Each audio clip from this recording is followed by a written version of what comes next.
everyone. Welcome to Man Cave Sports. We're back again with another video about the NFL, playoff matchups, and against the spread picks with me, Dimitri, and Michael today. What game do you guys want to start with? Let's just go down the line here and start the games in order. So we can start Vikings at 49ers. You guys feeling lucky today, or you guys feeling lucky this weekend? Well, last weekend was pretty good. I liked a lot the lines from last weekend. I liked the under a lot. And that's a trend we'll see this week. So the 49ers this week are 7-point favorites. Obviously, they're at home, and they're taking the Vikings on. Mm-hmm. So this is a day game. It's during the day. It's an early game, too. Okay. On Saturday. So 49ers are a touchdown favorite. Probably expected that, but nobody probably expected the Vikings to beat the Saints last weekend.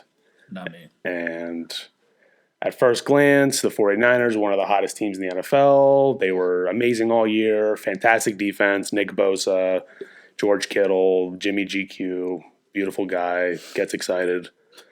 But I don't think the 49ers have been playing their best football as of late, and going into the playoffs, they struggled. They didn't struggle. They won their games, but they weren't playing as well as they were all year. They saw a lot of games that were close to the end. They lost to the Falcons, who played well down the stretch, so I won't take that away. But I don't know. I'm not all in on the 49ers at -7. Interesting that you say that, because the 49ers, since they're a 7-point favorite right now, they haven't won a game by more than one score since November 24th, which was against the Packers. So it's been almost 2 months now. What is it? It's January 10th. Mm-hmm. And it's been almost 2 months since, well, it's been 6 weeks since the 49ers have won by more than one score. And you're going against a tough Minnesota team as 7-point favorites. So I'm taking the 49ers in this game. Not the 49ers, sorry. I'm taking the Vikings against the spread in this game, +7. I think it's too many points for this game. The 49ers have recently been a team that likes to keep games close. They like to win with their defense, their run game. And as I said, they haven't been blowing teams out. And I think Jimmy Garoppolo is going to be a big part of why the Vikings cover and maybe even possibly win outright. I think I would put some money on even the money line in this game. So yeah, I agree. I like the Vikings. I think they match up well, and I like what they did last week with their D-line. They took Danielle Hunter and Everson Griffin, and especially Danielle Hunter, who's not being talked about enough on the national stage.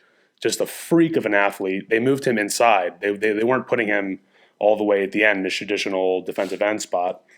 And the Saints have one of the best offensive lines in the NFL.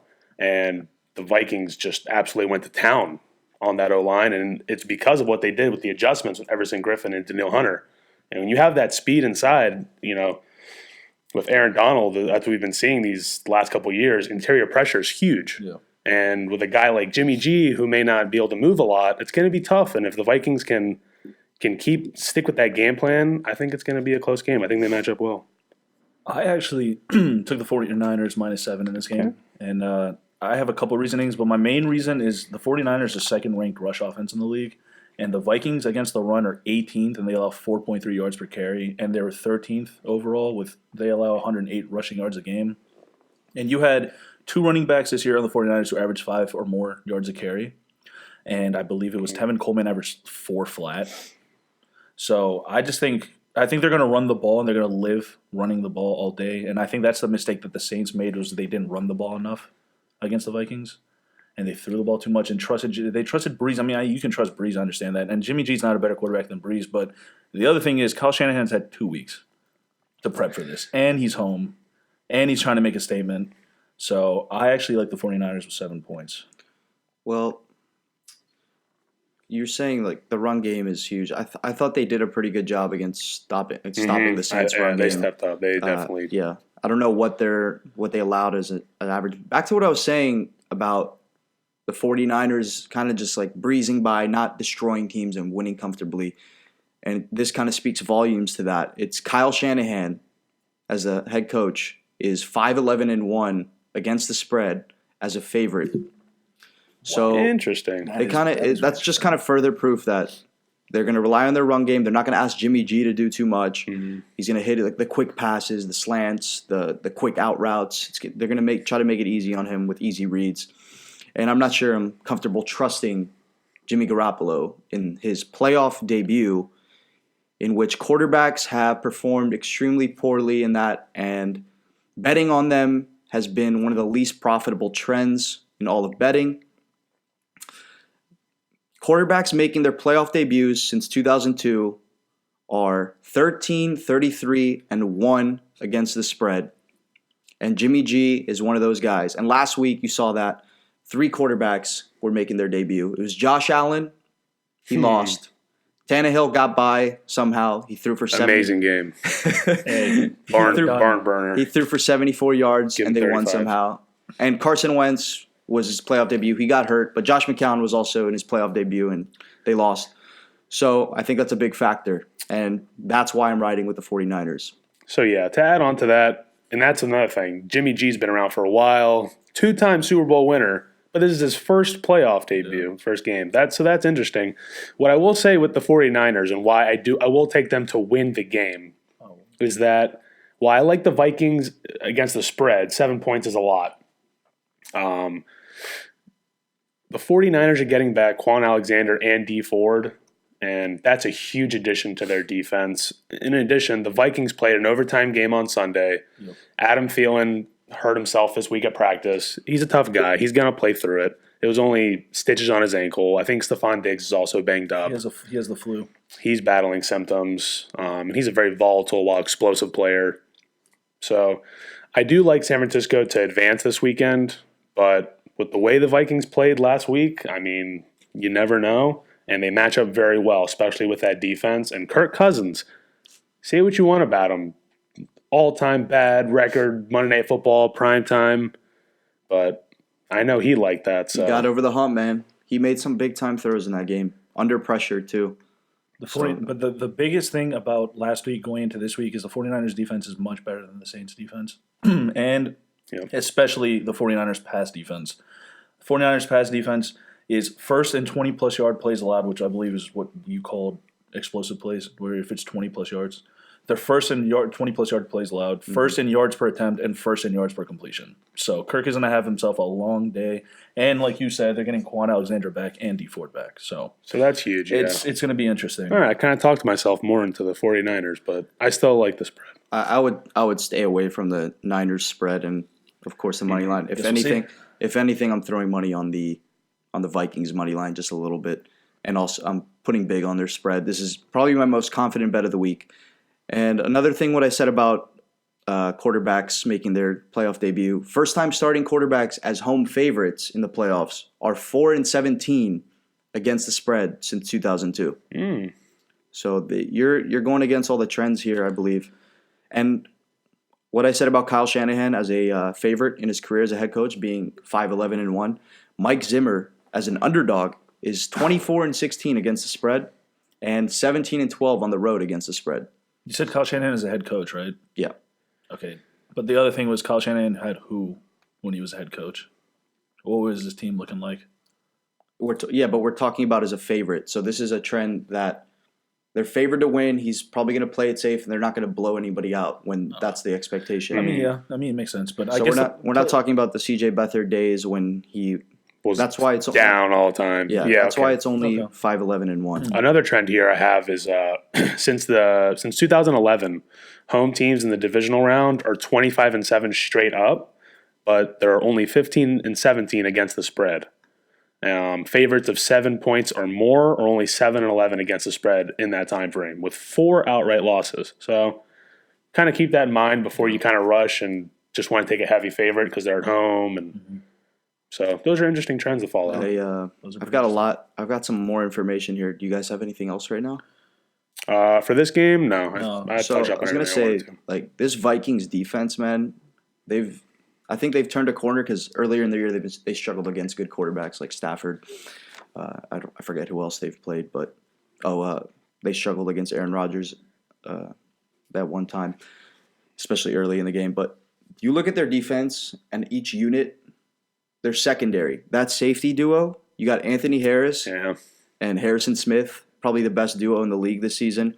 Anthony Barr and Eric Kendricks as your linebackers, and then you got Daniil Hunter and Everson Griffin, obviously. So it's a lot to account for on one defense, and I just don't trust Jimmy G. I don't simply can't. either. And yeah, Xavier Rhodes has had a bad year, but he played pretty well last week. I thought he played pretty good coverage on. Is he Michael Thomas healthy now? on it. Because I know he was injured after. I don't know, but he was pretty glued to Michael Thomas on most of the plays that I saw. He struggled in coverage this year, but a big deal with him is he's been amazing in run support. Mm-hmm. So he doesn't really miss that many tackles. He knocks guys back. He's physical. So I don't see just the run game being the biggest. I don't think that's a big enough boost for the Niners. And the Vikings also have, sorry, Tony, Linval Joseph and Shamar Stephen inside, and those are two humongous run eaters. They take up a ton of space, and while they may not pop out on the stat sheet, they're not going to get 10 tackles for loss, whatever. But those are the guys that allow linebackers like Eric Kendricks, Daniil Hunter, Anthony Barr to make a play because they take up so much space and they're such large guys. It's hard to run the ball against them. So the Vikings do match up well. But if you don't look at the run, you start looking at the pass stats are there too for the 49ers, man. They're third in yards after catch. They're, the Vikings defense is 27th in completion percentage allowed. They allowed 66% completion rating. And Jimmy G isn't a quarterback that's just going to launch it. He's going to throw short intermediate routes, and they're going to have to stop that. And hope for a guy like George Kittle or Deebo Samuel, who are just absolute freak athletes to break something out, which they've done all year. If you're gonna have to stop that short to intermediate routes, those deep routes. I don't know if those deep routes will be there. I mean, you have Kyle Shanahan, so who knows? Yeah, that's the one thing that scares me is Shanahan, but it's too big of a spread for me. Yeah, 7 is a pretty big spread. 7's huge for these two teams. I don't think they're that far apart, if I'm being honest with you. Fair point. All right. You guys want to go to Titans Ravens? Sure. Titans Ravens. I don't know about you guys, but this is the game I am by far the most excited about. I cannot wait to see the Ravens play. Last year, the Ravens played the Chargers, I believe, and it was Lamar Jackson's coming out party, and he absolutely struggled. He was awful in that game, could not throw the ball, and the Ravens just give some credit to the Chargers for. Chargers had a fantastic defense last year. They kept playing that dime package where they had 6 DBs on the field. And it was very hard, and they had the speed to account for Lamar Jackson. And it was rookie year, I get it. So that's what makes me so excited about this year, because Lamar Jackson's obviously the runaway MVP, and he's been playing lights out. Touchdown leader in the NFL, rushing leader. He's the full package, and he's improved tremendously, but it's all been in the regular season, and now it's when it all counts. So I'm super excited to see what Lamar Jackson can really do with his arm, especially. Because if the Ravens need to win the Super Bowl and need to win this game, Lamar Jackson's going to have to be able to throw the ball. For sure. And he's done that well when he's had to. But if the Titans can really make him throw the ball, it's going to be interesting. So who are you taking? I'm taking the Titans with the points. 9.5 is the spread, and the over-under is 47. So a little higher than I expected. But 9.5, I think is too much. I mean, you guys called it last week with the Titans beating the Patriots. So while that was an upset and kind of like the Patriots dynasty ending, I don't think it was a complete upset. There was a lot of people saying that the Titans could win, so it's not like everyone was just flabbergasted. So I think the Titans are obviously a hot team, and I don't expect them to win this game, but I do think 9.5 points is a lot for a team like Lamar Jackson, who struggled last year in the playoffs. I know that's not this year, and he's a completely different player, but they've had a week off. They were rolling. They were playing hot every week. Maybe that week off wasn't great for them. A week off isn't good. When you're rolling, it's not good. When you're on a roll, when you're struggling, it is good. You're injured. You're beat up. That's why the Patriots need that bye. But that's so. It's interesting. Teams with the first round bye in the playoffs are 27, 36, and 1 against the spread. Against the spread. Really interesting. I don't know what that is since, but seems like a big enough sample size to include. But I'm actually going to take the Ravens minus 9.5. and I have multiple reasons for that. The first biggest reason is the coaching discrepancy, the coaching difference between Mike Vrabel and John Harbaugh is astronomical. It's one of the biggest coaching mismatches this playoffs. And I'm looking at the reason why I'm saying this is last week Mike Vrabel decided to punt the ball from the Patriots 36-yard line instead of going for it on 4th and 3. It was one of the most coward moves I've ever seen in my life. I'm sorry, there's no other way to put it. You either go for it in that situation or you kick the field goal and go up 2 possessions. Or not 2 possessions, you go up 4 points. But the right move is to go for it. It's not to punt the ball or, people thought he was a genius that he took the delay of game and played the clock game. Oh, well, that actually, what if the Patriots went down and they went into field goal range and milked out the clock because you gave them less time and won the game? You don't have a chance because of that. And then he would look like a complete imbecile. But instead, he got bailed out. Well, and they're going up against the team that makes the right decisions on these plays, and they're going to go for it on 4th down, and you can't stop them. Yeah. So I'm trusting John Harbaugh, who's also 9-3 against the spread off a bye since 2003. I also like what Greg Roman's done as the offensive coordinator. What the Ravens have done is they're not trying to have the whole standard, well, the quarterback position needs to do this. My quarterback needs to stay in the pocket. Playing to the strengths. They're playing to the strengths of their team. They know what Lamar Jackson is, and he's improved dramatically. They know what he is. They know he's not a run-first guy, but obviously the most athletic quarterback in the NFL, and they run other formations like that. They have multiple running backs, tight end sets. They know what they're doing. They're going to run the ball. They're going to have you commit to the run, and then they're going to have him beat you over the top. And they've really run with that, and that's what I really like out of the Ravens this year is they don't care what all the trends are doing, what everyone's saying. They're saying, F that. This is our guy, and this is what we're rolling with. So to your point, I will say that. And every underlying statistic does point in the Ravens' favor. They're 9-1 against the spread the last 10 games. They're virtually unstoppable. I mean, just the Titans' defense did not play well against the Patriots in that game, against the worst offense than the Ravens. Yeah. And one last stat I want to throw out there before I give it to Tony is their red zone mismatch is enormous. The Baltimore offense ranks 2nd in scoring in the red zone, and the Titans' defense ranks 31st in red zone defense. Oh, defense. Okay, because Titans have one of the best red zone offenses. So they do, but their defense is taken over. One of the best, the second best versus second worst. So that could be problematic. We didn't talk about Derrick Henry. Yeah, so it's funny you say Derrick Henry. So the Titans are 7-0 when Derrick Henry runs for 100-plus yards, and Derrick Henry's going to get 30 touches this game, at least. I don't care if they're even losing. Like, they're going to feed him, and they're going to keep running with him. I took the Titans plus 9.5. One of the main reasons why I took them are the Titans are 6-1-1 in their last 8 games against AFC teams against the spread. And I know the Ravens are a very good team. I think the Ravens are going to win the game, but I think 9.5 is a lot of points. You guys pretty much hit it all. Like, Baltimore's the number 1 rushing offense. Lamar and Ingram both average 5 yards plus per carry. The Titans, another really pretty big stat is the Titans allowed the 7th most yards to tight ends. And the Ravens' top 3 tight ends have more targets, catches, and touchdowns than their top receivers. Their top 3 receivers. They target tight ends heavy, and they're going to go to the tight ends heavy. No kidding. A couple other things. I mean, the Ravens blitz 55% of the time, and Tannehill against the blitz this year has not. I mean, he actually has a pretty high passer rating in his last 6 starts, but it can be it's a different game. The Ravens blitz a lot. Yeah. And then Derrick Henry has 1,067 yards in his last 7 games. So what if I told you that the Ravens are going to shut down Derrick Henry? I just don't see it. You don't see it. So shutting down in what way? How many yards is shutting down? Because shutting down, there's different definitions. Well, I'm just going to say this, and then I'll give you my prediction later. So Derrick Henry on outside zones or toss plays this year has been absolutely ridiculous. He's rushed those. This is from Brett Coleman. 126 times, averaging 6.4 yards per carry, 74%. Oh, no, sorry. Oh, it doesn't say the total yards here. That's interesting. Well, 6.4 times the 126 is 800 something. 74% of those yards, 594 yards after contact.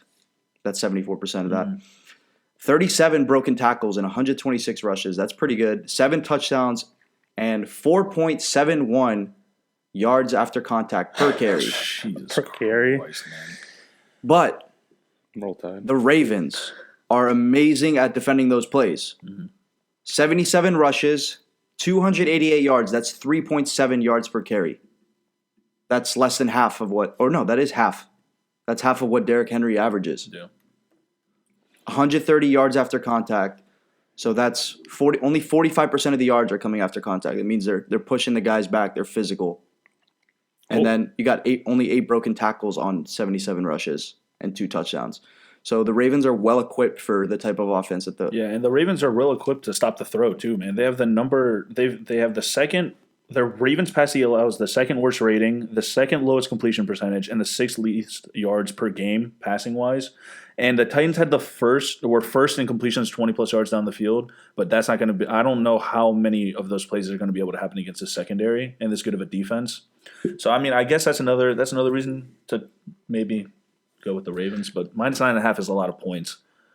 Another one I wanted to throw with Marcus Peters and the addition with him. Since the Ravens traded for Marcus Peters with the trade with the Rams in Week 7, 6 of the past 8 quarterbacks they have faced they've been held to under 200 passing yards. he's been huge for them. Under 200. And he's also gotten so much better at tackling. I think he fits the Yes, scheme much more. He's not being asked to play outside of his strengths. Play off coverage, and That's he's not what playing Marcus press. Peters is going to do. He's a press guy. Yeah. They're letting him do what he does best, and I think that's leading just to better play all around, putting him in better positions to succeed. Yeah, I mean, I think the Ravens will win the game, but 9.5. That's interesting. Double-digit playoff road dogs since 2001. 0-14 straight up, 3-11 against the spread. The Titans were recently 10-point underdogs. They were double-digit playoff road dogs. So that's not a favorable trend there. And then when we talked about John Harbaugh, he's 9-3 against the spread off a bye. That includes regular season, I believe. So I think the Titans are going to have to settle down early. They can't let the Ravens just run the ball all game. They're going to have to make a big play early, take the crowd somewhat out of it. It's going to be insane in Baltimore. So if the Titans do want to have a chance, I mean, they're going to have to settle down early, run the ball, stick to it, not get behind, not force Ryan Tannehill to drop back 30 times a game, and do let Derrick Henry go to work. Whenever they last played, I don't care who the Ravens have played against the last couple of weeks. What was it? The Steelers, and whatever mess of a running back they had. The Browns, that mess of an offense. They haven't faced or played a guy like Derrick Henry, that offensive line, which has been playing very well. Balling. So all the underlying statistics do support the Ravens, and you'd be crazy to pick against them. And I don't disagree with that. But the Titans have been playing with some juice. They're a physical, hard team. I do like Mike Vrabel. He'll do anything to win. Yeah, wait. Well, I don't know why you're. he'll do anything to win except go for it on 4th and 3. Except steal his mentor, Belichick, when he did that against the Jets in October. Nobody called that stupid. Everyone said that was genius. Good job, Bill Belichick. Did he? What? He did 4th and 3. Bill Belichick did the same 36. thing with the time wasting. You make that first down. Okay, I agree. You don't need to punt the ball right there. You won, need to though. go for it. So I just lost a lot of faith in Ryan Tannehill after last week. Like, he wasn't asked to do much, and he played awful. He wasn't asked to do It was much. a terrible interception. He had a bad interception thrown off his back foot. It was a great play by that defensive back. Mm-hmm. Let's not act like that was a play that every DB is going to make. Read it perfectly. The Patriots defense has been phenomenal. Yeah. They're not playing the Patriots defense this weekend. The Ravens are a very good defense. They're not coached like that, I don't think. And I don't think they're as good as the Patriots are. Not defensively, I don't think. So you guys are both taking the Titans? to win Against this the game? spread? Against the spread. Yeah. I'm taking 9.5. taking I don't 9.5. think the I'm trends still favor taking me, the- I'm taking but I'm the going to go out on a limb. Well, I'm gonna actually, say- the one trend that's favoring you is betting against the public in the playoffs has been one of the most profitable trends in all of betting. Bro, 9.5 is a lot of points. I know the Ravens are home, but that's a lot of points.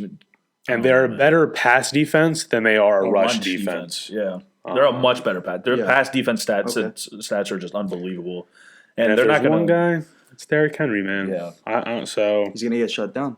I think the Ravens will win. and if he does, then yeah, the Ravens will easily cover the spread, and it could be out of hand by the fourth quarter. And we're looking at Ryan Tannehill thinking, why the hell were the Titans even thinking about giving this guy money?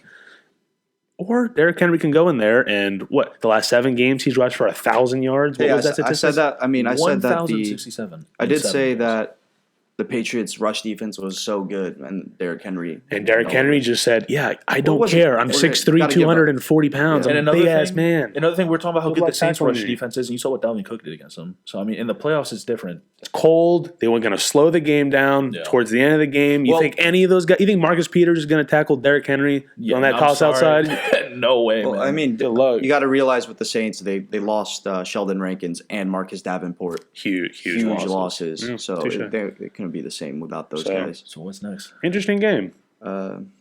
Next, we got the Texans at the Chiefs. Have some Going to Arrowhead. You guys can start on I have this. some pretty interesting stats for this game.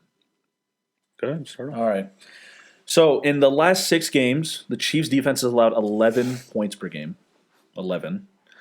The Chiefs D is averaging 21 quarterback pressures in his last 5. 21. When you A told me game. that, when you told me that stat, I And you literally thought you were thought I was making it lying. up. We had to look it up. You guys thought I was 10, lying. 15 minutes to make sure that's a real I stat. can confirm that it's a real statistic. And It's then insane. this is the biggest thing. Getting off the field on 3rd down, your defense needs to help you guys out. You need to get off the field. The Texans D is the second worst.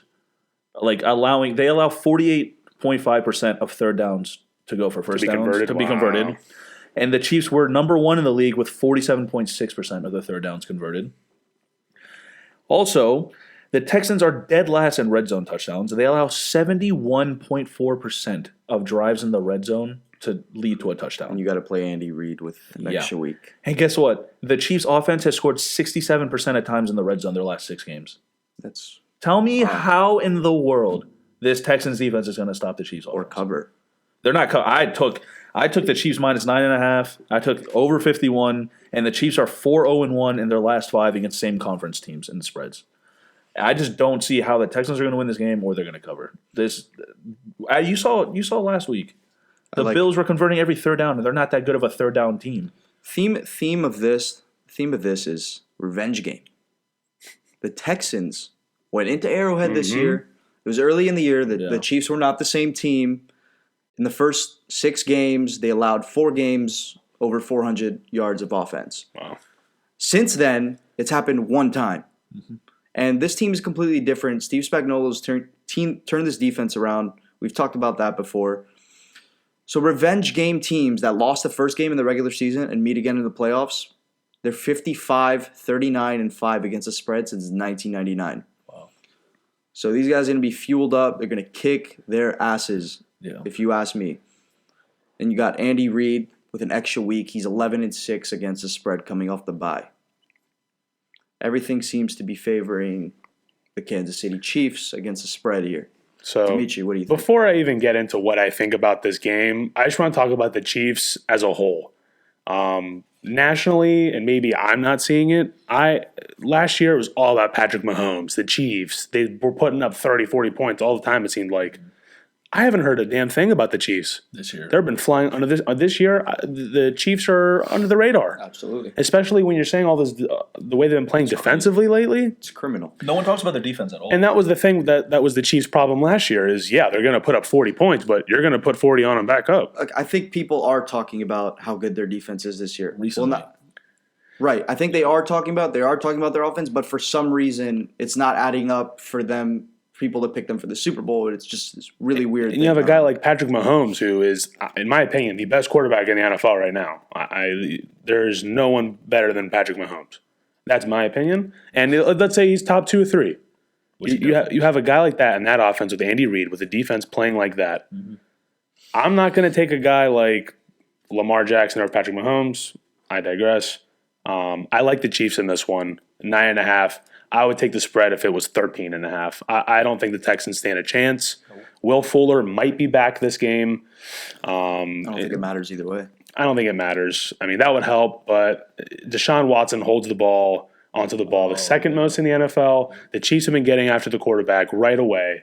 They did upgrade the offensive line, but it's still not good. You have Deshaun Watson. You always have a chance. He can always go Michael Jordan on you and beat you in the national championship on the last play and come back and put up a ton of points on the Chiefs defense. But I think the way they're playing defensively, how under the radar they are. They've had a week to prepare. I don't see the Chiefs not winning this game by at least 10 This was my points. most confident bet. This one was my Right. most I confident. also like the under. We haven't been talking about I like the under. the under also. The over-under is 51.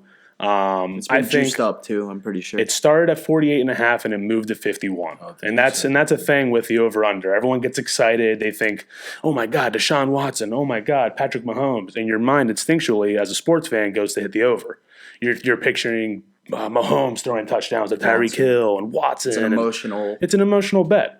But there's no reason it should be 51. And another trend we have here would be the under has gone 5-1 in the Chiefs' Arrowhead? last 6 games in general. Okay. And when you compound that with the fact how well that defense has been playing, I don't see that total of 51. I know it's a big spread, and you usually think with a big spread, it's going to be close to that total.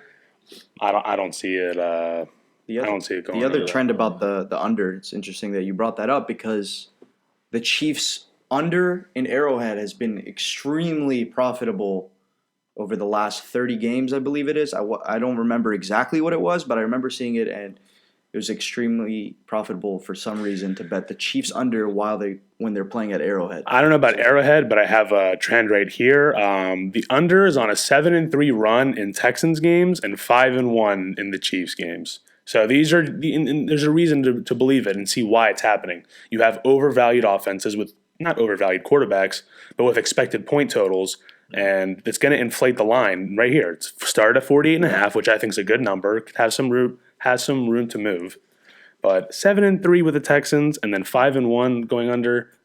That's a big sample size. I trust the trends and I trust the eyes. You want to say anything else about the Texans, or No, pretty much all my points. because I just wanted to say, like, you look at this matchup. Yeah, they have Deshaun Watson, but what else do they really have? The one thing they do have is the run game. And while it Texans have a run game? it hasn't been great, but that is the one area they could exploit the Chiefs. Is Right. their run game if they can But that's somehow the thing. get it going. Is it good enough to actually exploit the and I Chiefs? feel like they defense is the don't question. run. I don't feel like they It was when they beat them. That's how they beat them. And last week, watching Deshaun Watson was like a roller coaster ride.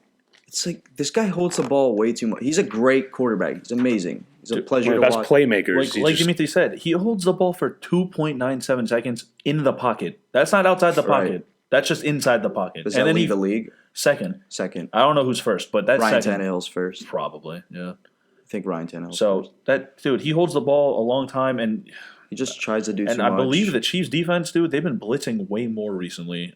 So he's literally not going to be able to He's hold the ball. not. So I like the 9.5 spread, but overall under 51. That's what I'm most confident in. I like the under the most.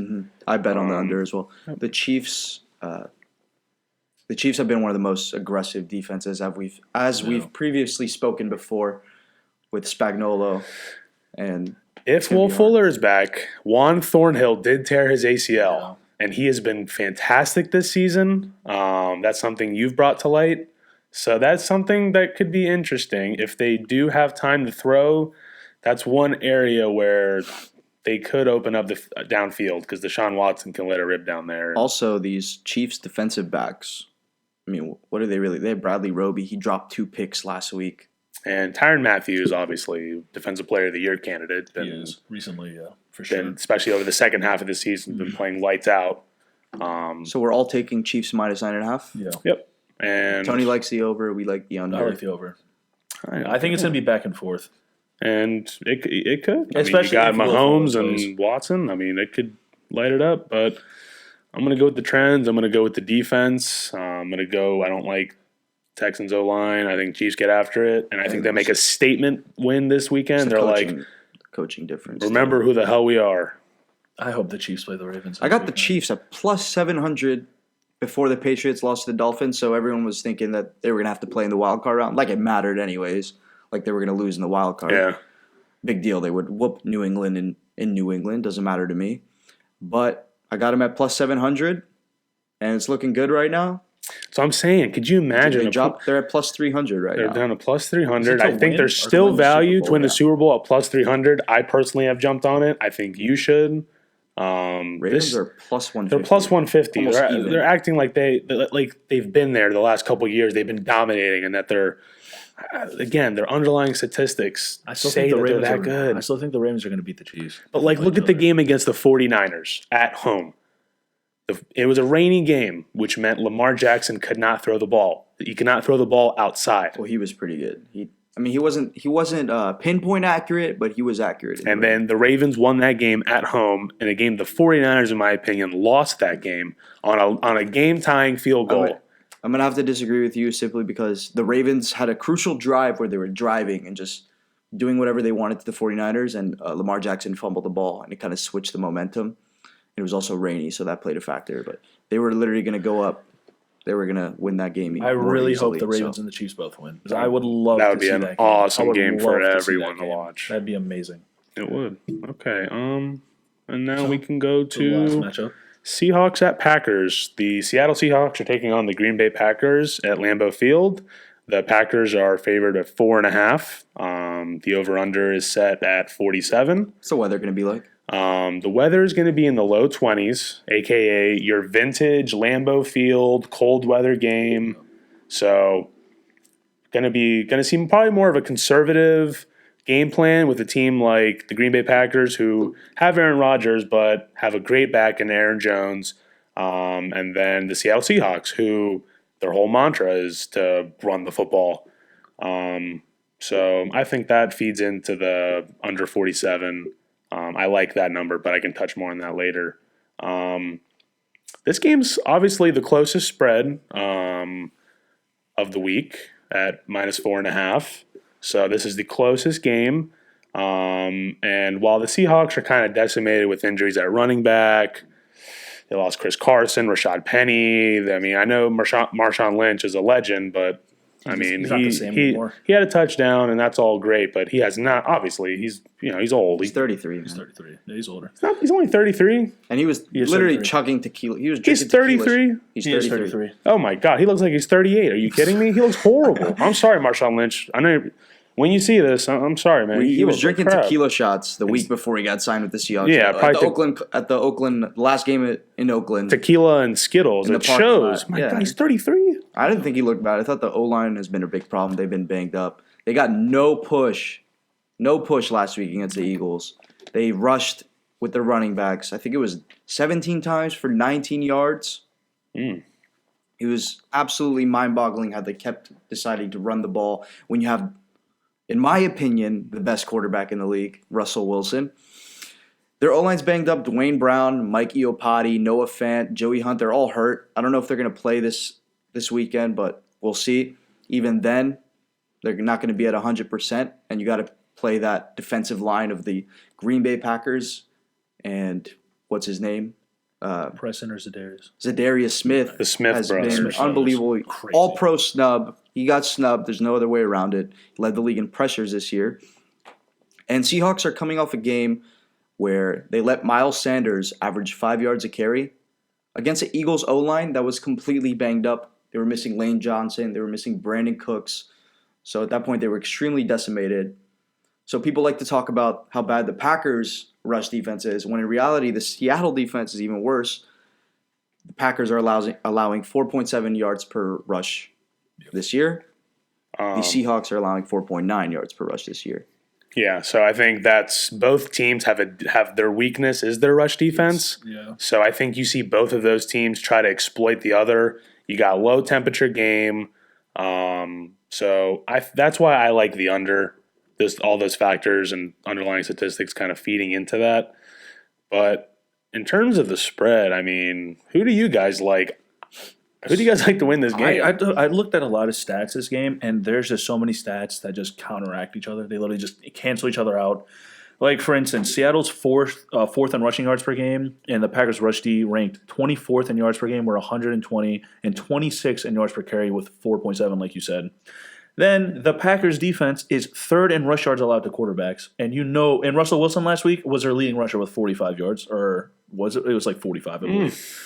Then you look at this. We have Seattle, who's 23rd in sacks allowed, and then you had Zadarius Smith, like you said, and Preston Smith, who had 13.5 and 12 sacks each. And then you break it down even more. Seattle's rush D is 22nd in yards per game with 117, and 29th in yards per carry with 4.9.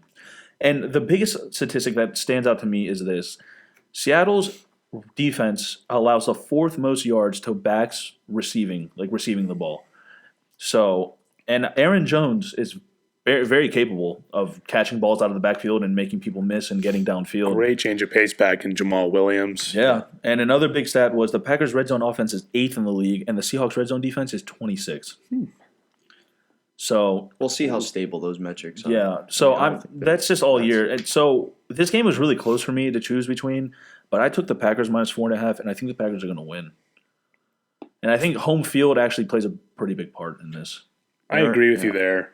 But 4.5 to a guy like Russell Wilson, He's one of the most profitable as an underdog. and not even that. You watch the guy play, and there's nothing you can do to take Russell Wilson out of the game. No, for sure. I mean, But his running backs are what? Yeah. Marshawn Lynch and And his O-line. milkmen and grocery baggers and it's ridiculous. I mean, and I've been a pretty big vocal critic of rookie receiver DK Metcalf. Say it. Because if anybody watched this man play in college, well, if he was playing, he was always hurt. He dropped the ball all the time. He did not have any route running ability besides running a curl or an out or a go. And I mean, if you have Russell Wilson and you're in the right system and you're an athletic freak, it doesn't matter. Don't hate.